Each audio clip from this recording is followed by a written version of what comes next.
Hi, my name is Claire Liston. My company is Liston Communications, and I want to say thank you for having me today, and thanks especially to Fraser for bringing us together at such an important time. Many people love their careers. I'm utterly fascinated by mine. Visual communication is the intersection of art, language, and psychology. On a practical level, it's the ability to influence people. Today, I chose the topic messaging for people who want to change the world because this is our company mission, and it's more important now than it ever has been before. A picture's worth 1,000 words, and there's a reason they say this. Images connect immediately and emotionally. They're the fastest, most effective way to convey information and expression. When I founded my company in 1998, I knew from my PR training and brief PR career that helping people to form opinions was important, but that using words was not the most successful route. I had discovered the art form of graphic design, and I was in love with it. Like a photographer captures a slice of reality with light and color and composition, we create, choose, and organize artwork and language through colors, fonts, open space. It allows us to immediately communicate the ideal message with the viewer. And we can message this way across all channels. On websites, we design the visual impression, but we also design the user experience. If the site is slow, it's not mobile friendly, if it's hard to navigate, or it doesn't route people to make a connection, it's not helping you. It might actually even be hurting you. So what is it that we use this communication power for? We use our power for good, of course, because this is our mission. We connect world changers to the people who need them. We find world changers, people who have a deep inner desire to contribute to making the world a better place. And we connect them to amplify their effect with branding, with messaging, with websites, with print materials.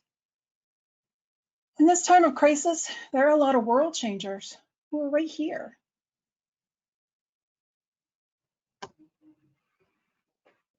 They can be associations, businesses, nonprofits, any organization that's finding a way to support its community. They are the world changers. So if you're responsible for marketing an organization in 2020, you know that the world is flooded with messages. You know that we're all very short on patience and we're very emotional. Here's what you need to know to cut through the rest of the noise. Number one, marketing is emotional. Everyone is very emotional right now. There's a lot at stake and it's changing every day. You need to be empathetic, authentic, and meaningful. Number two, digital's here to stay. In 2020, marketing has made a fast and necessary shift towards digital, but it will be permanent. So effective digital marketers are now mission critical for everybody.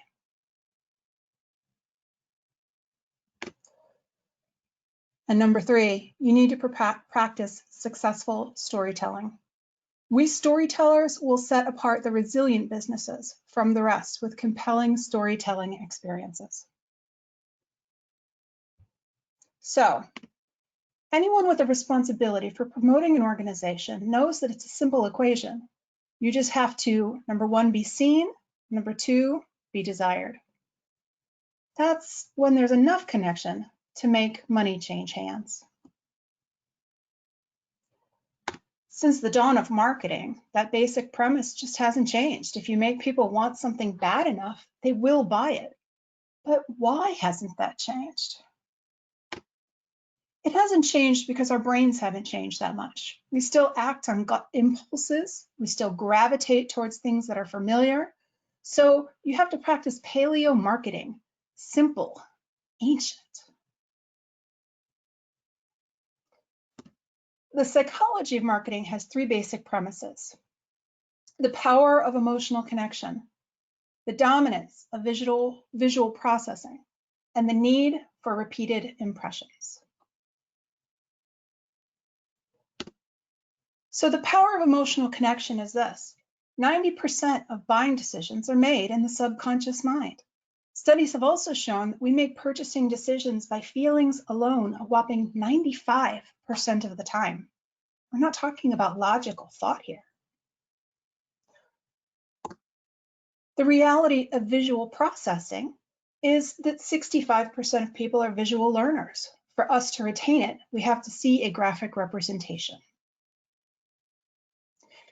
And that totally makes sense because 90% of our brains are processing visual information.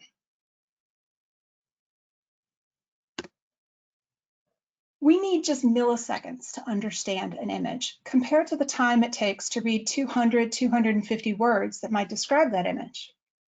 In a grocery store parking lot, a stylish woman prepares to go grocery shopping by putting on a respiratory mask before taking a shopping cart. She also wears latex gloves. I have already processed the entire image before I even read a quarter of that, and that's only 124 words, half the 250 that we're talking about comparing to. This biological hardwiring makes visual marketing the fastest and most reliable route from eye to heart. But you can't do it just once. We all gravitate towards what we know. Teach me to know you subconsciously, and I will grow to like you. That's why marketers have been measuring impressions since the beginning. On the side note, when you give consistent and excellent messages, you become a thought leader, which is in and of itself its own marketing tool.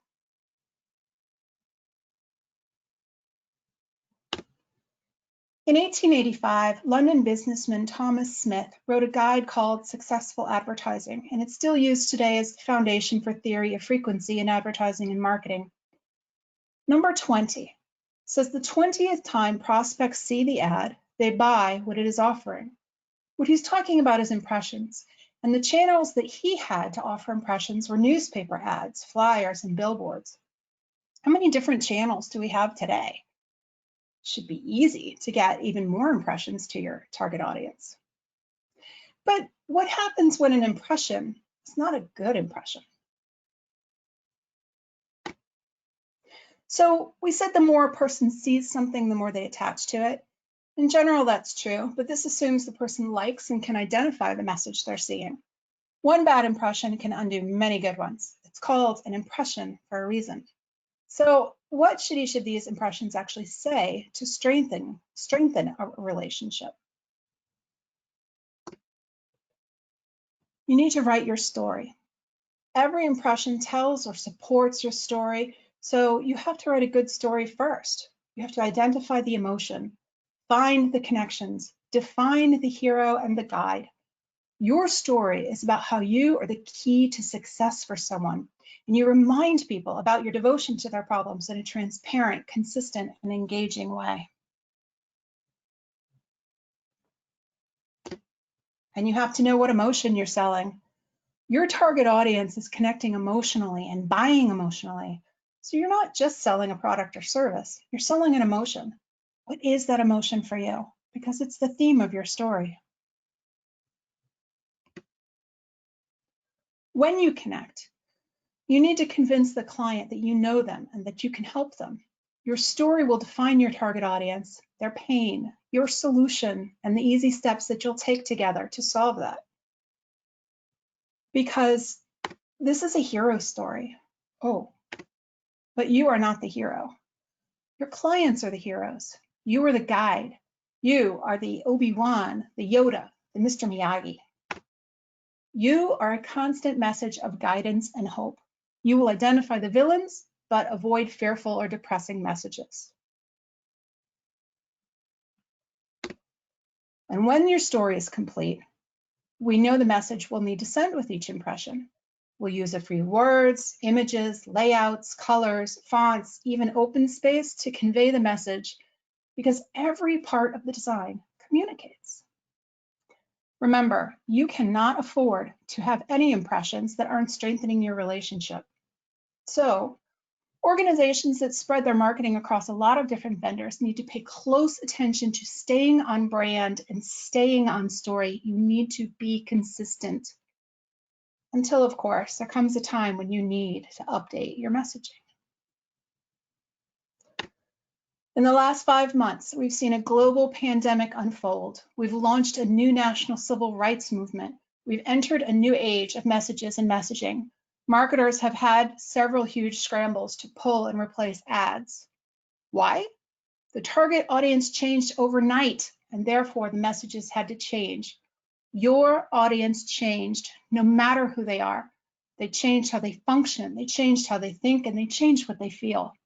They are different than they were, but they want to feel normal and they want to feel safe more than ever.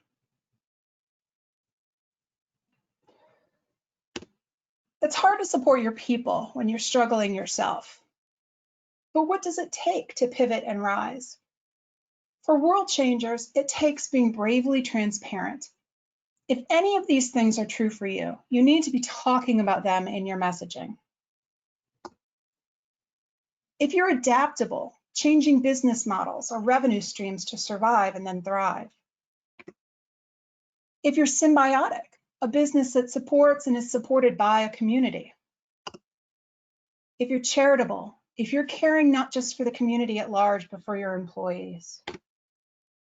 If you're a survivor, are you an organization that's tireless, resilient, and innovative? Are the recent setbacks going to spur you on to great new things? And finally, the leaders. Which of you have organizations with the courage, the resiliency, the generosity, the transparency, the integrity, and the empathy to lead us? These are the world-changing organizations that we serve. Because from this crisis comes an opportunity. The way the business world works is changing for the good and for the better. Virtual is getting legit. This was really hard for me to see at first because we've always been a virtual agency at CLC. I've almost always had an office in Old Town, but my employees work from their homes. It's allowed me to hire fantastic people who don't fit the traditional model. Maybe they have a disability, maybe they're caring for someone else. It doesn't really matter. They're talented and I get to bring it to the world. We've held our own against the big firms by offering more value and better service. And because we were rarely in person with clients or with one another, we had to work even harder to find ways to exchange ideas, to convey expression. So we're pretty good at it after 20 years. But now that all the big companies are also working remotely, what does that mean? What does that mean for us and other small companies?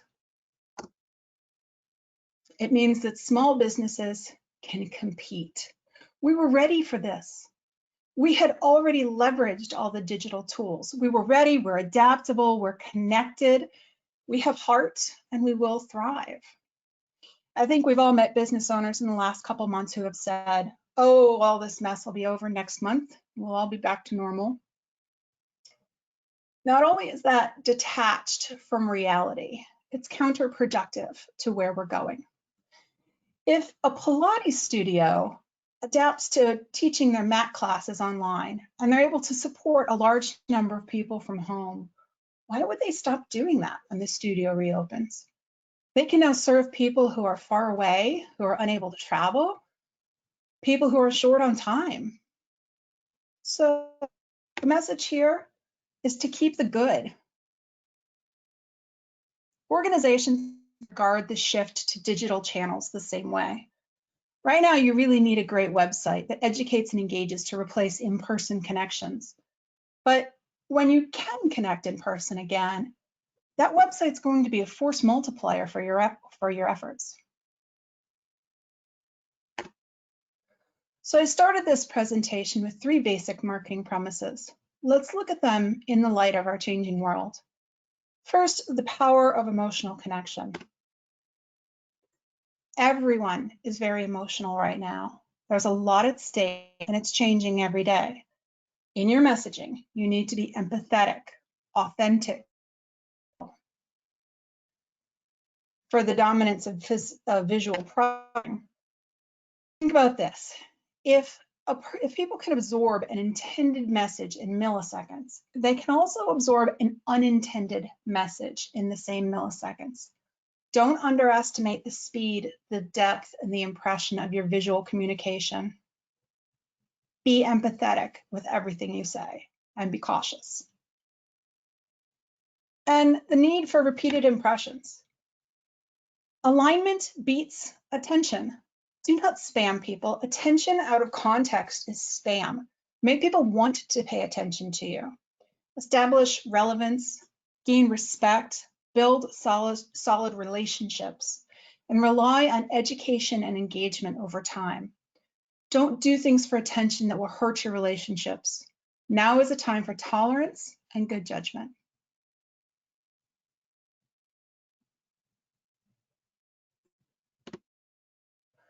Whatever story you decide to tell, be compelling, be powerfully irresistible, inspire conviction in the people whose attention you get.